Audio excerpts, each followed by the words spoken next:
नमस्कार friends, welcome to SGKG studies and SGKG 2.22 YouTube channel classes. इससे पहले हमने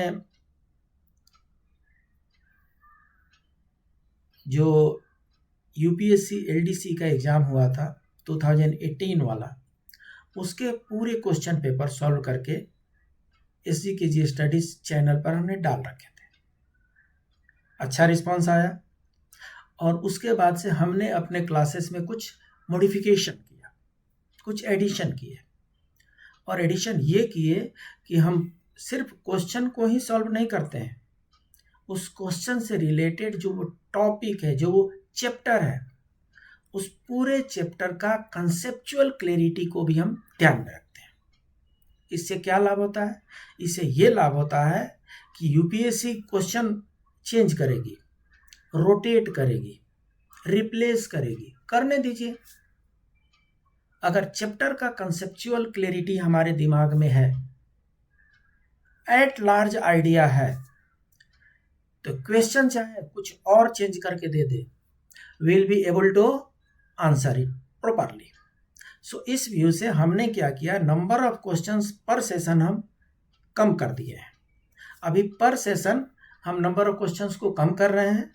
पर्पस यही है कि एक क्वेश्चन के साथ उस चैप्टर को हम समझते जाएं, चाहे वो कंसाइज फॉर्म में हो, चाहे वो ब्रीफ में हो, चाहे वो शॉर्ट में ही क्यों ना हो, पर जिस चैप्टर से वो क्वेश्चन बिलोंग करता है उस चैप्टर को हम समझते जाएं। इससे हमारा ज्ञान वर्धन भी होगा और आने वाले एग्जाम में टिपिकल क्वेश्चंस को भी, ट्विस्टेड क्वेश्चन को भी सॉल्व करने में मदद मिलेगी। आइए शुरू करते हैं। तो ये जो क्वेश्चन पेपर हम लेकर के आए हैं, ये इसका एग्जाम हुआ था 26 अगस्त 2023 को।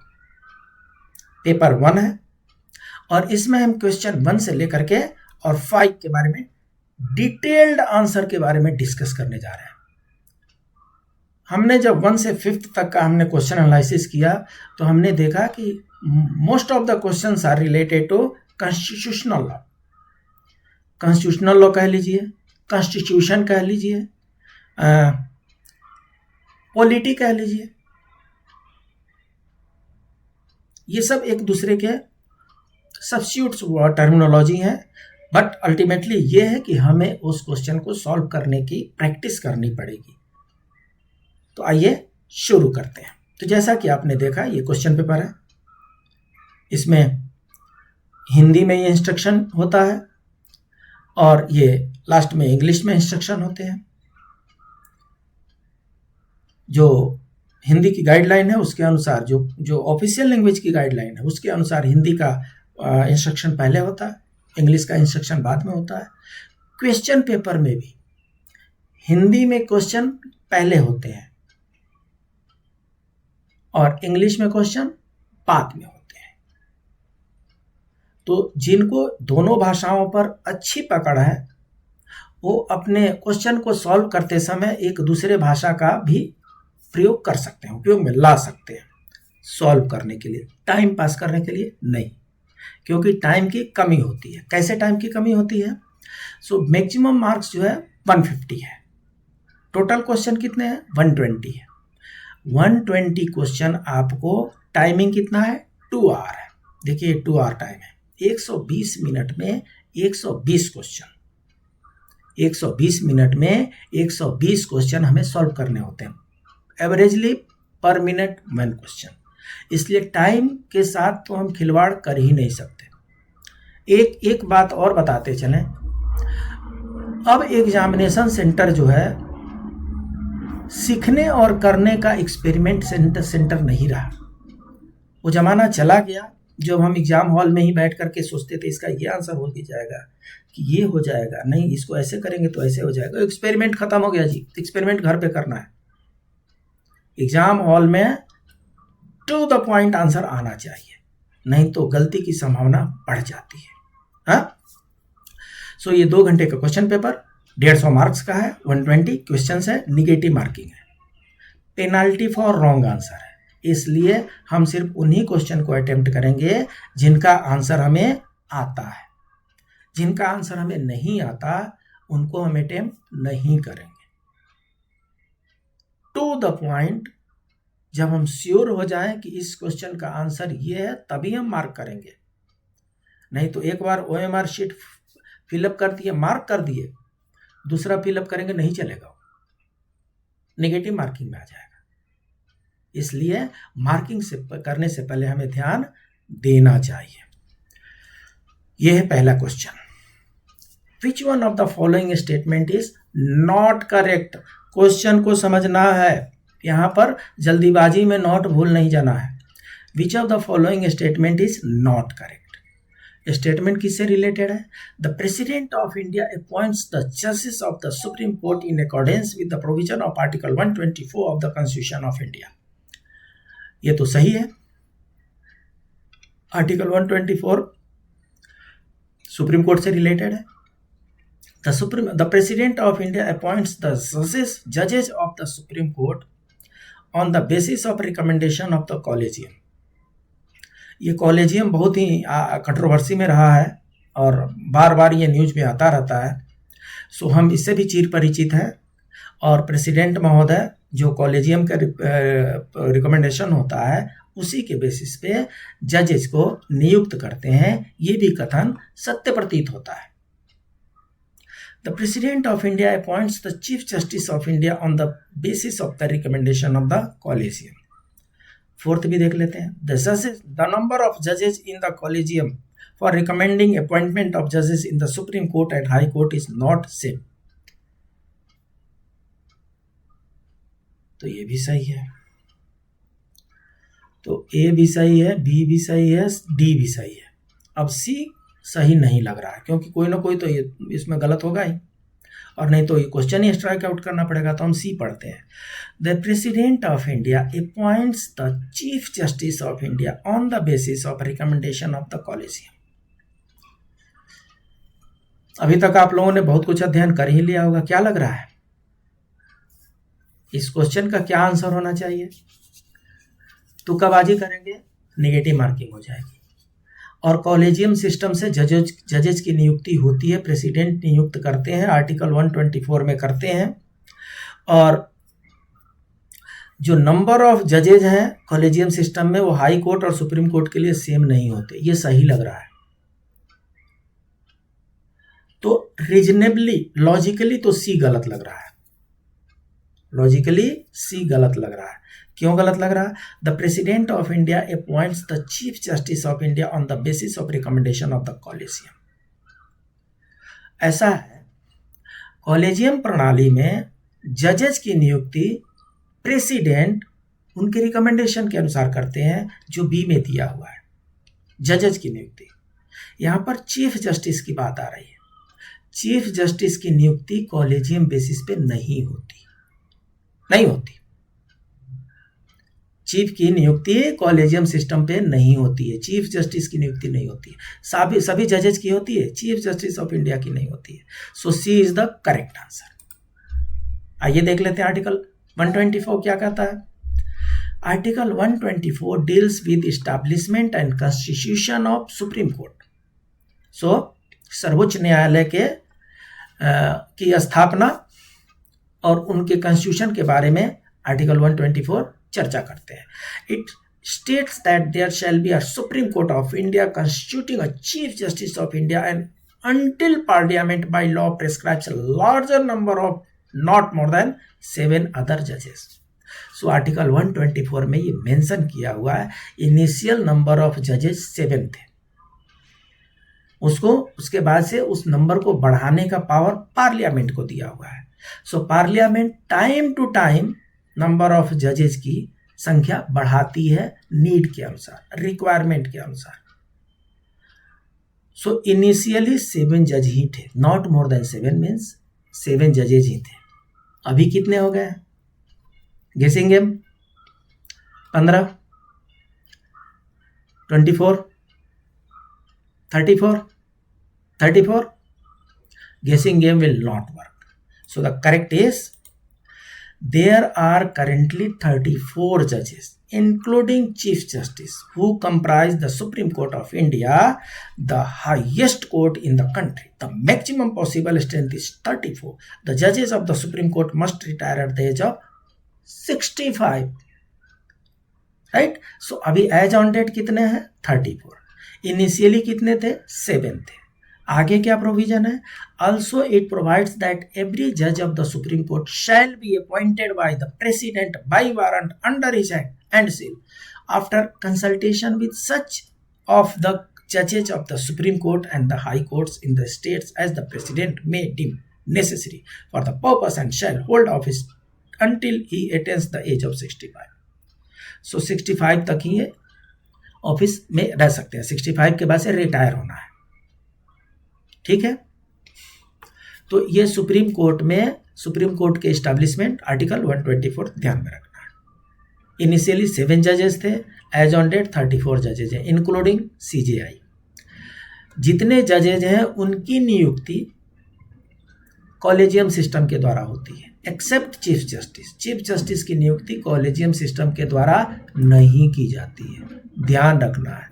Next question, which provision of the constitution of India refers a political party? Tricky question है और गलती करवा सकता है. बहुत ही ट्रिकी क्वेश्चन बनाए जाते हैं यूनियन पब्लिक सर्विस कमीशन के द्वारा. So which provision of the constitution of India refers a political party? Election of the president of India under article 55. So president of India का जो इलेक्शन होता है और प्रेसिडेंट ऑफ इंडिया का जो post है वो कॉन्स्टिट्यूशन के अनुसार पॉलिटिकल नहीं है, अपॉलिटिकल है. सो प्रेसिडेंट ऑफ इंडिया किसी पॉलिटिकल पार्टी के नहीं होते. सो ये तो सही नहीं लगता. Which provision of the Constitution refers to a political party? So ये पॉलिटिकल पार्टी नहीं है. Disqualification for membership of the Parliament under article 102. So जब पार्लियामेंट की बात आती है और डिस्क्वालिफिकेशन ऑफ मेंबरशिप की बात आती है तो इसका भी किसी पार्टी से संबंध नहीं है. इंडिविजुअल अगर कोई वायलेशन ऑफ असेंबली कुछ रूल करते हैं तो वो चाहे किसी भी पार्टी के हों, उनको डिस्क्वालीफाई किया जा सकता है, आर्टिकल 102 में लिखा हुआ है. सो इसका भी किसी पार्टी विशेष से संबंध नहीं है, पॉलिटिकल पार्टी से.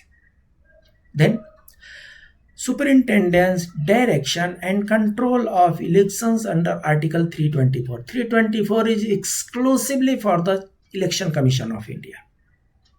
सो इलेक्शन कमीशन ऑफ इंडिया के लिए इलेक्शन कराना इंपॉर्टेंट है. इलेक्शन कमीशन ऑफ इंडिया किसी पार्टी में नहीं आता, किसी पॉलिटिकल पार्टी में नहीं आता. डिफेक्शन अंडर 10th शेड्यूल, ये जो है आंसर है, ये आंसर होगा. क्योंकि ये जो डिफेक्शन है ये पॉलिटिकल पार्टी से ही रिलेटेड है.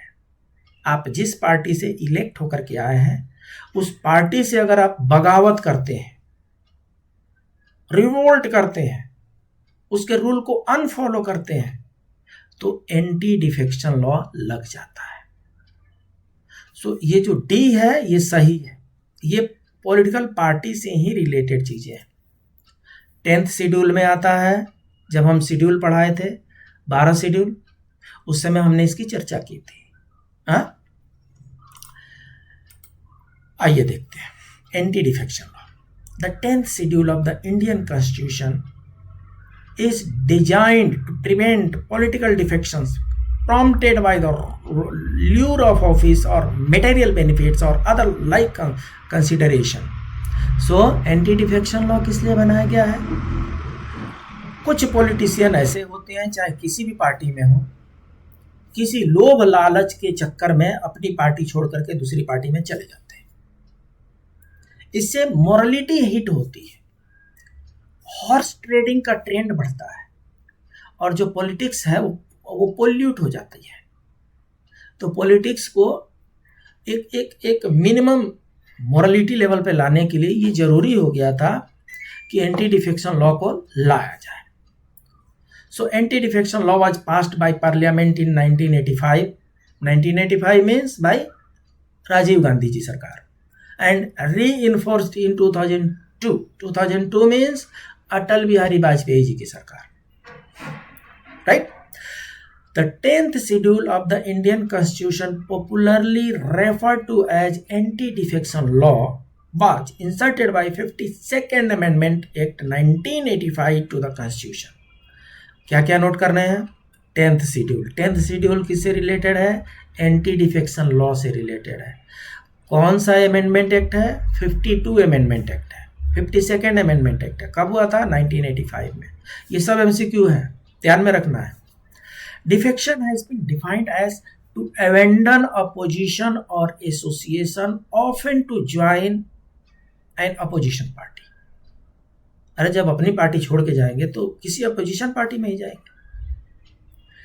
The anti-defection law was enacted to ensure that a party member does not violate the mandate of the party, and in case he does so, he will lose his membership of the House. The law applies to both parliament and state assemblies. So anti defection law इस fact को ध्यान में रख करके बनाया गया कि चाहे कितने भी लोभ दिए जाएं, प्रलोभन दिए जाएं, लालच दिए जाएं, आप पॉलिटिशियन हैं, आप जनता के प्रतिनिधि हैं, आपके लिए कुछ स्टैंडर्ड मापदंड होना चाहिए। आप जितनी भी पॉलिटिकल पार्टी होती है, इन सबके अपने कुछ फिक्स्ड पॉलिटिकल उनका एजेंडा होता है। उस एजेंडा के तहत ही आप जीत करके आए हैं। पार्टी के सिंबल पर जीत के आए हैं, पार्टी के नेता के कैंपेनिंग करने के चलते आप आए हैं। तो आप इतनी आसानी से पार्टी को छोड़ करके भाग जाएंगे वहां पे जहां पे कुछ रेवड़ी मिलने वाली व्यवस्था हो, गलत हो जाएगा ना। तो इसलिए उसको रोकने के लिए, हॉर्स ट्रेडिंग को रोकने के लिए, एमपी एमएलए के बिकने की टेंडेंसी है, उसको रोकने के लिए एंटी डिफेक्शन लॉ को लाया गया। The anti-defection law aims to prevent MPs from switching political parties for any personal motive. Personal motive क्या हो सकता है? मिनिस्टर बन जाएंगे, 5 करोड़ 10 करोड़ रुपए मिल जाएंगे, दिल्ली कलकत्ता बॉम्बे मद्रास किसी बड़े सिटी में बड़ा सा फ्लैट मिल जाएगा, बिल्डिंग मिल जाएगा, किसी फैमिली मेंबर्स को कोई नया टिकट मिल जाएगा, कुछ और भी गेन हो सकते हैं, डिफरेंट टाइप के गेन हो सकते हैं, सारे गेन हम समझ भी नहीं पाते। सो किसी न किसी प्रकार के गेन में, प्रलोभन में आप अपनी पार्टी छोड़ करके दूसरी पार्टी में न चले जाएं, उसको रोकने के लिए एंटी डिफेक्शन लॉ 1985 में राजीव गांधी जी के सरकार के द्वारा 52nd अमेंडमेंट एक्ट के द्वारा लाया गया। राइट? अमेंडमेंट कब हुआ? 2002 में। 10th schedule provision under anti-defection law. The 10th schedule includes the following provisions with regard to the disqualification of MP MLAs on the grounds of the defection. So क्या क्या provision है, क्या क्या ground of disqualification है, ये तो politician को पता होगा ही, कम से कम जो MP MLA है उनको तो जरूर पता होगा। आइए जान लेते हैं क्या क्या। If an elected member gives up his membership of a political party voluntarily, so किसी भी पार्टी की सदस्यता अपने आप अगर आप छोड़ देते हैं, पार्टी हटा दे अलग बात है, पार्टी हटा दे एंटी डिफेक्शन लॉ उसमें लागू नहीं होगा।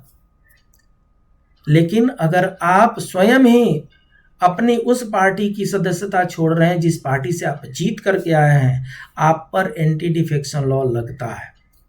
If he votes or abstains from the voting in the house contrary to any direction issued by his political party.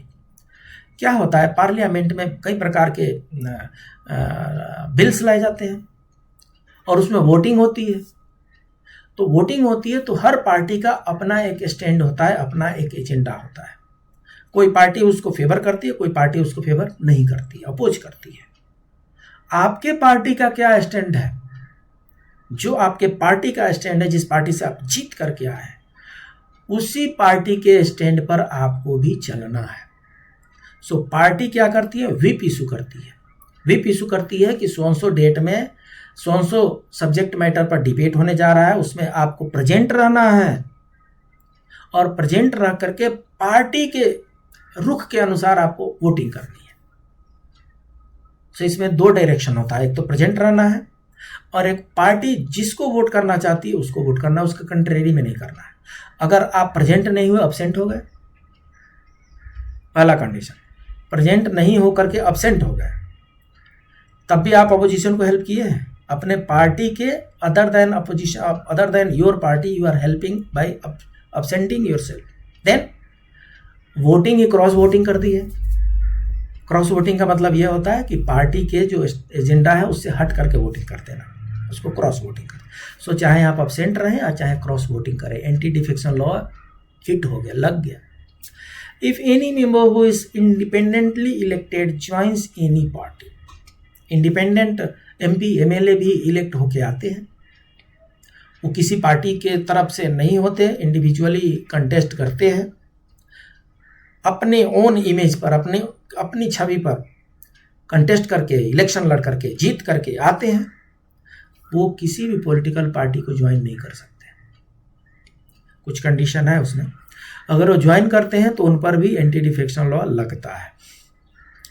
In any nominate, if any nominated member joins any political party after the end of the 6 month. Nominated कौन होते हैं जी? लोकसभा का nomination खत्म हो गया, 2 Anglo Indian का seat होता था नॉमिनेशन के लिए, वो अब उसको एक्सटेंड नहीं किया गया, खत्म हो गया। राज्यसभा में नॉमिनेशन चलता है, 12 मेंबर्स को नॉमिनेट किया जाता है। तो जब 12 मेंबर्स को नॉमिनेट किया जाता है तो नॉमिनेशन के बाद, नॉमिनेशन किसी आर्ट्स, साइंस, कल्चर, विभिन्न एरिया में होते हैं। सचिन तेंदुलकर जी को नॉमिनेट किया गया था, बीच में रेखा जी भी नॉमिनेट थी, हेमा मालिनी जी भी नॉमिनेट थी। तो ऐसे नॉमिनेशन होता रहता है। फिल्मी दुनिया, क्रिकेट की दुनिया से लोगों को नॉमिनेट किया जाता है राज्यसभा के मेंबरशिप के रूप में। तो जो नॉमिनेट होते हैं वो अपनी मेरिट के बेसिस पे उनको नॉमिनेट किया जाता है। अगर उनको अब जिस पार्टी ने उनको प्रपोज किया है, जिस पार्टी ने उनको आगे बढ़ाया है, अगर उसको ज्वाइन करना है तो 6 मंथ के भीतर ज्वाइन कर लीजिए। 6 मंथ तक ज्वाइन नहीं किए तो उसके बाद से किसी पार्टी को ज्वाइन नहीं कर सकते, नहीं तो आप पर भी एंटी डिफेक्शन लॉ लागू होता है। The decision on disqualification question on the ground of defection is referred to the speaker or the chairman of the house, or her decision is final. Very important, very very important. ये कई states में हो रहा है कि जो anti defection law जो है, एमपी एमएलए क्वालिफाई हो रहे हैं कि डिसक्वालीफाई हो रहे हैं, ये जो डिसीजन है स्पीकर का, चेयरपर्सन का, उसको चैलेंज किया जा रहा है कोर्ट में। कोर्ट सिर्फ ये प्रोसीजर देखेगी कि प्रोसीजर फॉलो हुआ है कि नहीं। स्पीकर के पावर पे कोर्ट कोई सवाल नहीं उठा सकती। स्पीकर जो लोकसभा के अध्यक्ष हैं, जो विधानसभा के अध्यक्ष हैं, उनको पूरा पावर है और सिर्फ उन्हीं को पावर है ये डिसाइड करने के लिए कि सो मेंबर इज डिसक्वालीफाइड और नॉट क्वालिफाइड। दूसरा कोई भी पर्सन वो डिसीजन नहीं ले सकता। सो एंटी डिफेक्शन लॉ में फुल पावर जो है उस हाउस के स्पीकर को दिया हुआ, उस हाउस के चेयरमैन को दिया हुआ है। दूसरा कोई ये डिसीजन ले ही नहीं सकता, उनके पावर पर कोई क्वेश्चन उठा ही नहीं सकता। मोरालिटी चैलेंज की जाती है, मोडेलिटी चैलेंज की जाती है, प्रोसीजर चैलेंज किए जाते हैं, स्पीकर के पावर को चैलेंज नहीं कर सकते। सो Speaker is having the ultimate authority to decide whether a person is disqualified or not under anti-defection law. All proceedings in relation to disqualification under this schedule are considered to be proceedings in parliament or the legislature. So इसमें जितने भी proceeding होगी disqualification वाला, that will be considered as proceeding of the parliament or the legislative house, and that is why the chairperson, the speaker of the house, is the supreme authority to decide the qualification or disqualification of the member, right? Exception under the anti defection law. देखिए हम अभी brief में पढ़ रहे हैं, इसके एक अलग से ही लंबे लंबे चैप्टर बन जाते हैं, हम ब्रीफ में उसके बारे में जान रहे हैं। हाँ, सो एक्सेप्शन भी उसके अंदर है। In the situation where 2/3 of the legislatures of a political party decides to merge into another party, neither the members who decides to join nor the ones who stay with the original party will lose will face disqualification. देखिए क्या हुआ, 2/3 कह रहे हैं, in a situation where 2/3 of the legislators, मान लीजिए कि किसी पार्टी में 100 मेंबर्स हैं और 100 मेंबर्स में से 2/3 होता है 66, सो 66 या 67 मेंबर्स अपनी पार्टी छोड़ करके किसी और पार्टी में मर्ज हो जाते हैं, चाहे अपना इंडिपेंडेंट पार्टी बना लेते हैं, उन पर डिस्क्वालिफिकेशन लॉ लागू नहीं होता। जो 67% जो छोड़ के नया पार्टी बना लिए, चाहे कहीं मर्ज कर गए, उन पर भी लागू नहीं होता। और वो जो 33% बचे हुए हैं उन पर भी एंटी डिफेक्शन लागू नहीं होता। सो अगर पॉलिटिशियन को अपनी पार्टी के लाइन से हट करके चलना है तो उनको एटलीस्ट 66% मेंबरशिप को मैनेज करना पड़ेगा। अगर 66% मेंबरशिप उनके साथ है तो उन पर एंटी डिफेक्शन लॉ लागू नहीं होता। महाराष्ट्र की एकनाथ शिंदे जी की पार्टी ऐसी ही हुई, उनके पास मेजॉरिटी ऑफ द जो मेंबर्स थे वो अपनी ओन पार्टी छोड़ करके और एक न्यू पार्टी उन्होंने बना लिया। एंटी डिफेक्शन के द्वारा हिट नहीं हुए। क्यों नहीं हिट हुए? क्योंकि 2/3 से ज्यादा लोग स्प्लिट हुए थे। अगर 2/3 से कम लोग स्प्लिट होते, 65 लोग स्प्लिट हो जाते, तो वो एंटी डिफेक्शन में फंस जाते। सो उन्होंने क्या किया, पूरी जाल को लेके उड़ गए,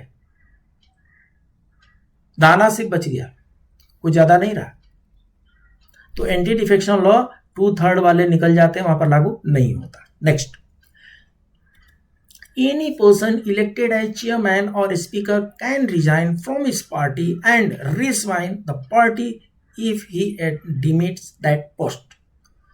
सो ये चेयरमैन और स्पीकर के बारे में माना जाता है, इंडियन पॉलिटिकल सिस्टम में ये माना जाता है कि जो चेयरमैन ऑफ द हाउस होते हैं, जो स्पीकर ऑफ द हाउस होते हैं, वो पूरे मेंबर्स के राइट एंड प्रिविलेजेस के गारंटर होते हैं, उनकी गार्डिंग करते हैं। वो किसी मेंबर के साथ किसी भी प्रकार का इनइक्वलिटी ना हो जाए, किसी मेंबर की कोई राइट इन्फ्रेंस ना हो जाए, और इसलिए उनको इम्पार्शियल रहना है। और जब इम्पार्शियल रहना है तो पार्टी में कैसे रहेंगे जी? तो हिसाब तो ये होना चाहिए कि जो अध्यक्ष बन जाते हैं वो पार्टी से निकल जाए, और फिर जब अध्यक्ष का पद खाली हो जाता है, जब वो अध्यक्ष पद छोड़ देते हैं तो अपनी पार्टी ज्वाइन करें। ऐसे भी सिचुएशन में एंटी डिफेक्शन लॉ लागू नहीं होता। इंडिया में ऐसा नहीं होता है। इंडिया में नॉर्मली ये होता है कि जो लोकसभा के जो अध्यक्ष होते हैं, वो जो रूलिंग पार्टी होती है, रूलिंग पार्टी अपने पसंदीदा मेंबर को लोकसभा अध्यक्ष के रूप में नॉमिनेट करती है, वोटिंग करके उनको जिताती है, तो वो अपनी पार्टी नहीं छोड़ते हैं। अगर वो छोड़ देते हैं तब भी उन पर एंटी डिफेक्शन लॉ लागू नहीं होता। Deciding authority most important, any question regarding disqualification arising out of defection is to be decided by the presiding officer of the house. So कोई मेंबर डिस्क्वालीफाई होता है या क्वालिफाई होता है, who will decide? Speaker of the house, presiding of the house, presiding officer of the house decide करते हैं। लोकसभा के presiding officer कौन होते हैं? स्पीकर होते हैं। राज्यसभा के प्रिसाइडिंग ऑफिसर कौन होते हैं? चेयरमैन होते हैं।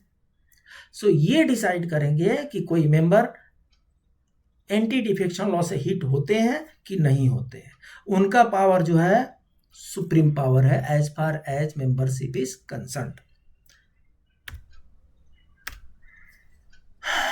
आपका चैनल SCKG स्टडीज, इसको आप लाइक करें, सब्सक्राइब करें, अपने दोस्तों के बीच में शेयर करें। Next question, Among the riverine major ports in India, which one of the following is the oldest port having been in existence for more than 100 years? So port, बंदरगाह, जहां पे बड़े बड़े शिप आती हैं, कंटेनर्स आते हैं, पैसेंजर्स भी आते हैं, गुड्स भी आते हैं। निश्चित रूप से वो समुद्र में होते हैं, लेकिन कुछ जगहों पे ऐसा होता है कि वहां पर समुद्र में नदियां मिलती हैं, उसको बोलते हैं riverine major ports in India.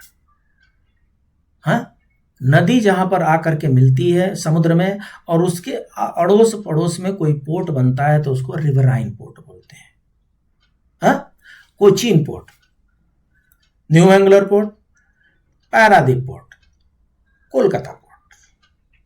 सो अगर इसमें गेसिंग गेम भी करना हो तो कोलकाता जो पोर्ट है इसको माना जाता है कि गंगा नदी के मुहाने पर है। ये हुगली नदी, वहां पर नाम बदल जाता है, हुगली नदी है, हुगली नदी के तट पर ये कोलकाता का पोर्ट है। तो गेसिंग गेम में ये सही हो जाएगा। हर बार गेसिंग गेम नहीं चलेगा, लेकिन यहां पर कुछ लॉजिकल गेसिंग गेम हमने किया और वो सही हो गया। आइए देखते हैं मेजर पोर्ट्स ऑफ इंडिया। कुछ ज्योग्राफी का भी पार्ट है, कुछ करंट अफेयर का भी पार्ट है, कुछ जीके का भी पार्ट है। So major ports of India, ये इंडिया का मैप है, आप देख सकते हैं। हाँ, सो इसमें ये ईस्टर्न एरिया है, ये वेस्टर्न एरिया है, ये पूर्वी क्षेत्र है, ये पश्चिमी क्षेत्र है। तो पूर्वी क्षेत्र में कोलकाता, हल्दिया, पारादीप, विशाखापट्टनम, इन्नौर, चेन्नई, ये दो है यहां पर अलग अलग। तूतीकोरिन वेस्टर्न में आ गए, यहां तक ईस्टर्न था, वेस्टर्न में आ गए Cochin, Mangalore, Mormugao Goa, then JNPT, then Mumbai, then Kandla. ये सब प्रमुख बंदरगाह है। यहां पर प्रमुख बंदरगाह एक यहां पर हमारे पास पोर्ट ब्लेयर में भी है, लेकिन यहां पर पोर्ट ब्लेयर वाला नहीं दिखाया गया है। हम यहां पर बेसिकली इंडियन कोस्टल एरिया के बारे में ही दिखा रहे हैं इसलिए। सो ये सब इंडियन कोस्टल एरिया है और यहां पर ये पोर्ट बनाए गए हैं, राइट।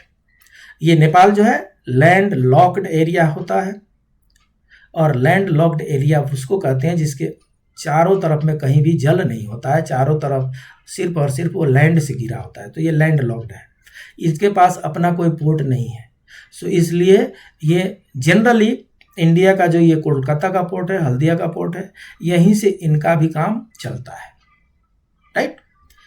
एक और देख लेते हैं, ये देखिए हल्दिया, कोलकाता, पारादीप, विशाखापट्टनम। विशाखापट्टनम का क्वेश्चन आता है, ये क्वेश्चन आता है कि वेदर इट इज नेचुरल और आर्टिफिशियल। सो विशाखापट्टनम का जो पोर्ट है दैट इज आर्टिफिशियल। चेन्नई का पोर्ट आर्टिफिशियल, तूतीकोरिन का पोर्ट आर्टिफिशियल, मंगलोर आर्टिफिशियल। इनको ध्यान में रखना है। अगर इनको छोटी छोटी चीजें हम ध्यान में रखेंगे तो कभी कभी कॉम्प्लिकेटेड क्वेश्चन भी सॉल्व करने में आसानी मिलती है, होती है आसानी। यहाँ पर देखिए ऑल गुजरात पोर्ट्स करके दे दिया है, इसमें जामनगर, कांडला, मुद्रा पोर्ट ये सब आ जाते हैं। मुंबई में 2 है, आपने इससे पहले वाले में देखा था। तो इस तरीके से हमने एक सरसरी निगाह से पोर्ट कितने होते हैं उसके बारे में हमने देखा, राइट। बेसिक जानकारी पोर्ट की रख लेते हैं। ईस्टर्न कोस्ट हमने बताया आपको, पूर्वी तट जो है तमिलनाडु में चेन्नई है, आर्टिफिशियल पोर्ट है, हमने दिखाया था, सेकेंड बिजीएस्ट पोर्ट है ये। वेस्टर्न में केरला में कोची है, sited in the Vembanad lake, exports of spices and salt. So Vembanad lake अभी न्यूज में आया था। जैसे लैंड में मेट्रो चल रही है ना, वैसे ही बेम्बनाड लेक में भी जल के ऊपर से ही मेट्रो टाइप का बनाया हुआ है, मुझे नाम याद नहीं आ रहा है ठीक से। सो बेम्बनाड लेक जो है केरल में है, फेमस है, और ये कोची पोर्ट के पास है, राइट।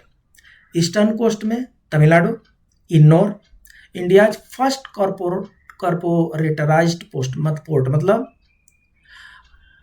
प्राइवेट सेक्टर का। ईस्टर्न कोस्ट में वेस्ट बंगाल में Kolkata, India's only major riverine port. Note कीजिए, यही क्वेश्चन था हमारा, India's only major riverine port है। Situated on Hooghly river known as Diamond Harbour. जो लोग कलकत्ता में ही एक गंगा सागर नाम का आइलैंड है, द्वीप है, तो गंगा सागर आइलैंड जाने के लिए डायमंड हार्बर से ही शिप वगैरह पकड़ना होता है। लगभग 1 घंटा का जर्नी होती है, उसके बाद से गंगा सागर में जाते हैं। तो डायमंड हार्बर ये वो जगह है जो India's only major riverine port है, सिचुएटेड ऑन हुगली रिवर है, राइट। वेस्टर्न कोस्ट में Gujarat Kandla known as tidal port. Note कीजिए ये टाइडल पोर्ट कौन सा है, कांडला वाला है। Acknowledged as trade free zone, largest port by volume of cargo handled. Volume of cargo handling के हिसाब से ये लार्जेस्ट पोर्ट है, कौन सा, कांडला। वेस्टर्न कोस्ट में कर्नाटका मंगलोर, मंगलोर में क्या होता है, deals with iron ore export. Western coast में ही गोवा मर्मुगांव है। मर्मुगांव में क्या है, situated on the estuary of the river Zuari. So river जुआरी जो है एक एस्चुरी बनाती है, एक मुहाना बनाती है, और वहीं पर ये मर्मुगांव वाला पोर्ट सिचुएटेड है। मुंबई पोर्ट ट्रस्ट है, largest natural port and harbour in India. Most important question, largest natural port and harbor in India, the busiest port in India, that is Mumbai. Busiest port and largest natural port जो है Mumbai port trust है। और क्या है, Jawaharlal Nehru port trust है, also known as नावा शेवा नवी मुंबई। सो मुंबई में एक दूसरा बनाया गया है। लार्जेस्ट आर्टिफिशियल पोर्ट बनाया गया, इसलिए क्या होगा, आर्टिफिशियल होगा। सो लार्जेस्ट आर्टिफिशियल पोर्ट कौन सा है, JNPT Jawaharlal Nehru port trust. It is the largest container port in India. Maximum container port यहां से आते जाते रहते, so it's largest container port in India है। ईस्टर्न कोस्ट में उड़ीसा में पारादीप नेचुरल हार्बर है, deals with the export of iron and aluminium. उसके बाद से तूतीकोरिन है, a major port in South India, deals with fertilisers and petrochemical products. क्या होता है, जो चेन्नई का, जो तमिलनाडु का जो मेन पोर्ट चेन्नई है, वो बहुत बिजी रहता है, बिजीएस्ट पोर्ट है। तो बहुत बिजी रहने के कारण वहाँ पर वेटिंग लंबी हो जाती थी, और पर्पस जो है इम्पोर्ट एक्सपोर्ट का पर्पस डिफीट हो रहा था। तो इसलिए तूतीकोरिन में चेन्नई वाले का स्टैंड बाई बनाया गया, और अभी तूतीकोरिन से अच्छा एक्सपोर्ट इंपोर्ट हो रहा है। आंध्र प्रदेश में विशाखापट्टनम है, ये भी आर्टिफिशियल कहा जाता है, डीपेस्ट पोर्ट ऑफ इंडिया है, deals with export of iron ore to Japan, amenities for building and fixing of ships are available। Japan के लिए अगर कोई राम आता है कि जापान को जो एक्सपोर्ट किया जाता है वो किस पोर्ट से होता है, तो वस्तुतः विशाखापट्टनम से होता है, और पोर्ट ब्लेयर है ये। पोर्ट ब्लेयर जो है अंडमान निकोबार में आता है, बे ऑफ बंगाल में आता है। The port connecting to the mainland of India through ship and flight. This port is situated in between 2 international shipping lines, namely Saudi Arabia and US Singapore. So इन दोनों के बीच में ये सिचुएटेड है, और ये जो हमारा पोर्ट ब्लेयर का जो पोर्ट है, ये हमें हमसे जोड़ता है तो दूर, पोर्ट ब्लेयर बहुत दूर है। सो है तो दूर, बट हमारा ही पोर्ट हमारे दूसरे पोर्ट से लिंक करता है, जोड़ता है। तो इस तरीके से हमने पोर्ट के बारे में अच्छी खासी जानकारी हासिल की। हाँ, थोड़ा सा कमेंट वगैरह देते जाइए कि आपको ये क्लास कैसा लग रहा है। इस क्लास में मॉडिफिकेशन कुछ करना चाहते हैं, वो भी कमेंट बॉक्स में डालें। Question number 4, which one of the following statement is not correct. Article 370 article 370 से रिलेटेड है ये, करंट अफेयर कह लीजिए। Which one of the following statement is not correct, ये ध्यान रखना है। कैची वर्ड क्या है, not correct. Article 370 of the constitution of India has not been repealed. ये कह रहे हैं कि ये इफेक्ट ए में है कि 370 को रिपील नहीं किया गया है। ये सही है कि गलत है? होल्ड कीजिए। Article 370 of the constitution of India is no more a part of the constitution of India. या तो ये सही लग रहा है, नहीं तो ये सही लग रहा है। होल्ड कीजिए। Jammu and Kashmir has become union territory bye amending the constitution of India. ये तो सही है, जम्मू कश्मीर जो है यूनियन टेरिटरी हो गया है, तो ये तो सही हो गया। The status of Jammu and Kashmir as a union territory is not identical with that of Delhi. ये भी सही है, दिल्ली में चीफ मिनिस्टर हो सकते हैं, अभी वैसा उस सिचुएशन नहीं आया है, तो इन दोनों का जो स्टेटस है यूटी में भी अलग अलग है। सो ये भी सही है, ये भी सही है। हमारा आंसर कहीं इसके और इसके बीच में। क्या लगता है 370 रिपील हुआ है कि नहीं हुआ है?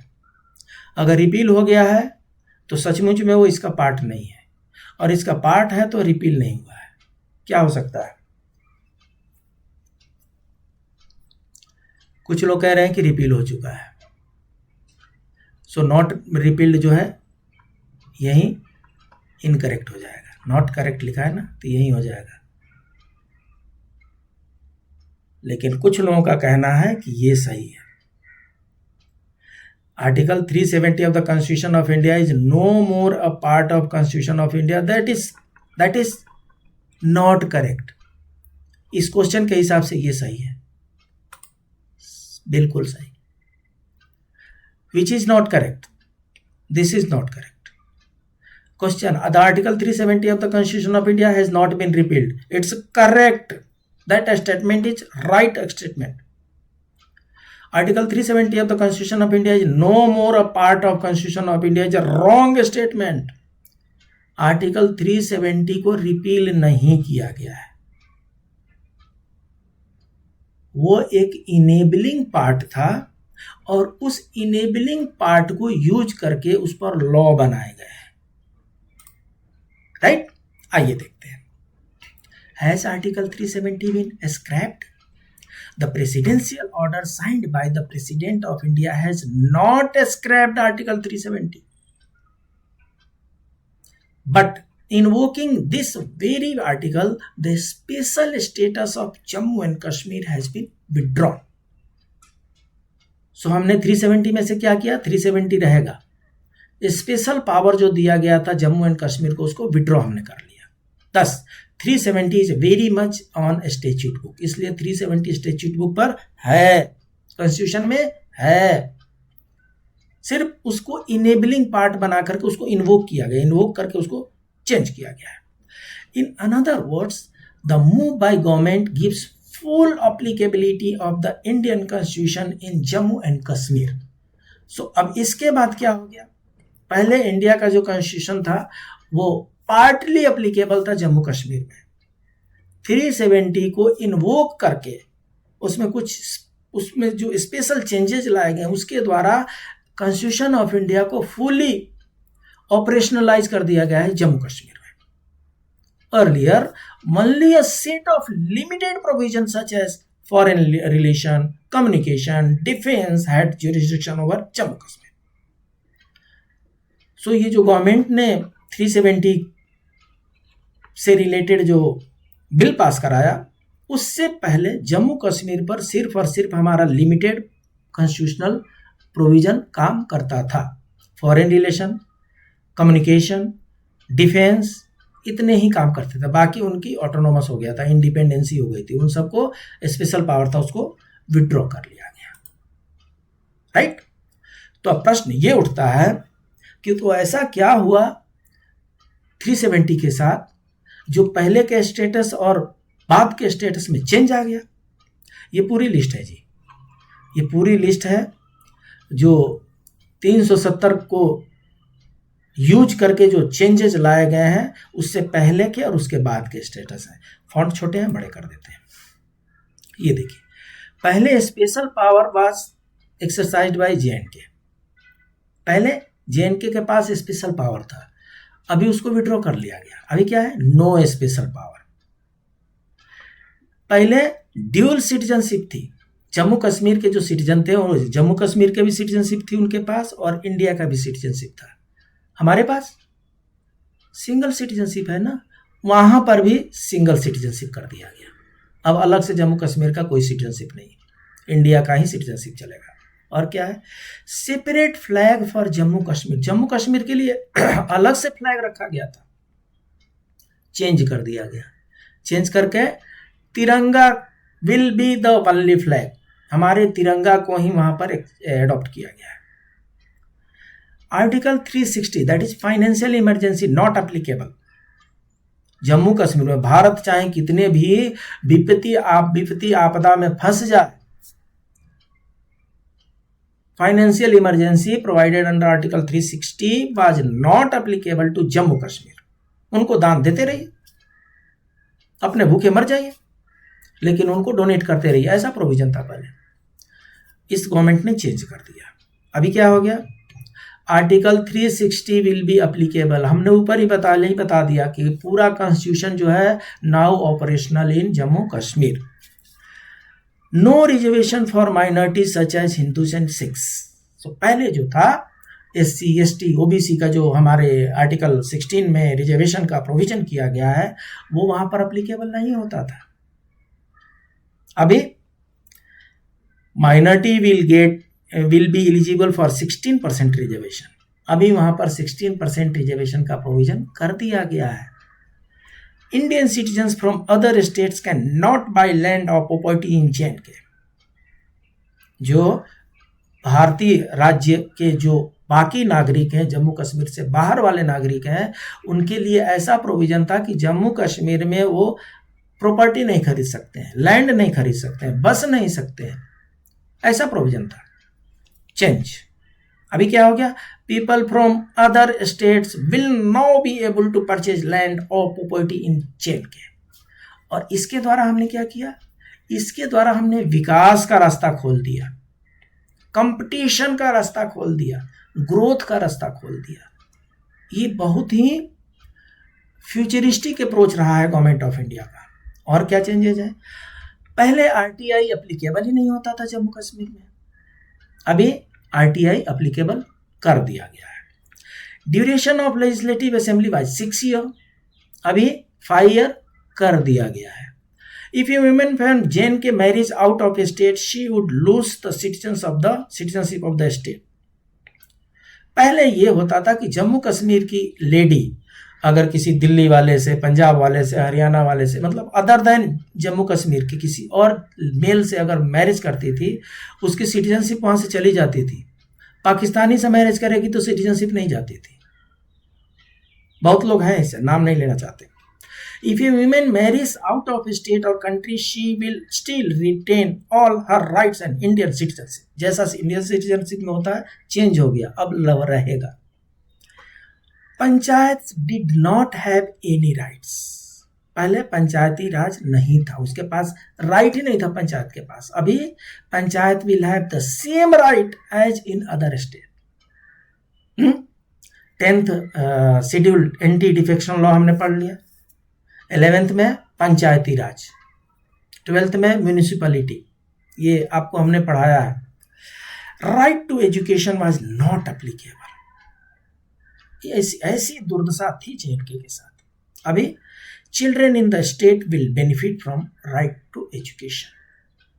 सो ये सब चेंजेस लाए गए हैं गवर्नमेंट ऑफ इंडिया के द्वारा 370 को इनेबलिंग सेक्शन, इनेबलिंग आर्टिकल बना करके, राइट।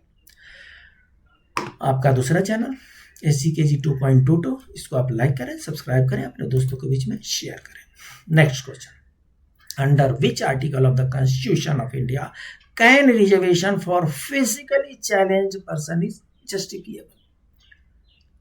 सो कुछ लोग PWD होता है ना, फिजिकली चैलेंज जो पर्सन्स होते हैं उनके लिए रिजर्वेशन की व्यवस्था की गई है।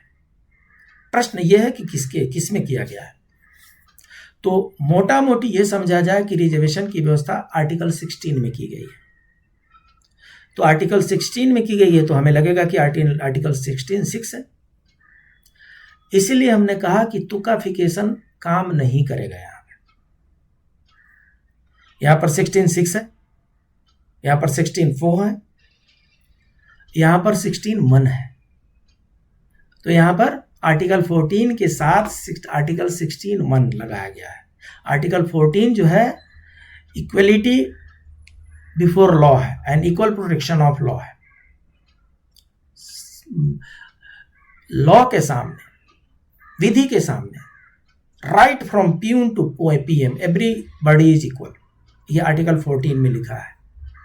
आर्टिकल 16 में कुछ स्पेशल प्रोविजन बनाए गए हैं रिजर्वेशन के लिए। सो यहां पर जो होगा A is the correct answer. In India article 16 of the Constitution guarantees equal opportunities in public employment. The Supreme Court of India has played a pivotal role in interpreting the provisions of this article. So article 16 में equal opportunity दिया जाता है सभी classes को, और classification हो सकता है, ऐसा आर्टिकल 14 में इंटरप्रिटेशन में आया है। इंटेलेक्चुअल क्लासिफिकेशन हो सकता है। तो इस तरीके से आर्टिकल 16 जो है that guarantees equal opportunity in public employment. The Supreme Court of India has played a pivotal role in interpreting the, क्या होता है जब भी हम कॉन्स्टिट्यूशनल अमेंडमेंट करते हैं तो कुछ लोगों को सूट करता है, कुछ लोगों को सूट नहीं करता है। जिनको सूट नहीं करता वो सुप्रीम कोर्ट चले जाते हैं।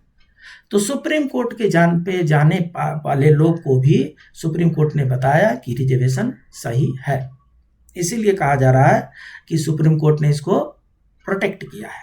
In the case of Rajiv Kumar Gupta versus Union of India 2016, the court clarified that reservation for persons with disabilities fall under the broader aim of ensuring equality of opportunity.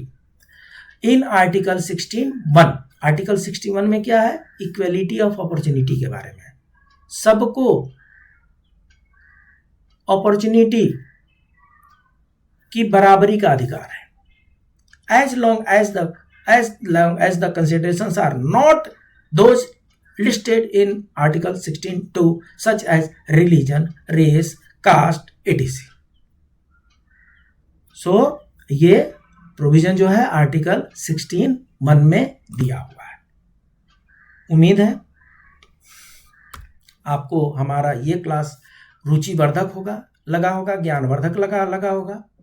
अगर इसमें भी कुछ modification आप suggest करना चाहते हैं तो please do right the same in the comment box. Comment box में आप अपना डालें, अपना व्यूज अच्छा लगता है तो अच्छा डालें। अगर कुछ मॉडिफिकेशन की ज़रूरत है, करेक्शन की ज़रूरत है, वैसा भी किया जाएगा। मुझे लगता है पढ़ने का ये तरीका आपको अच्छा लगेगा।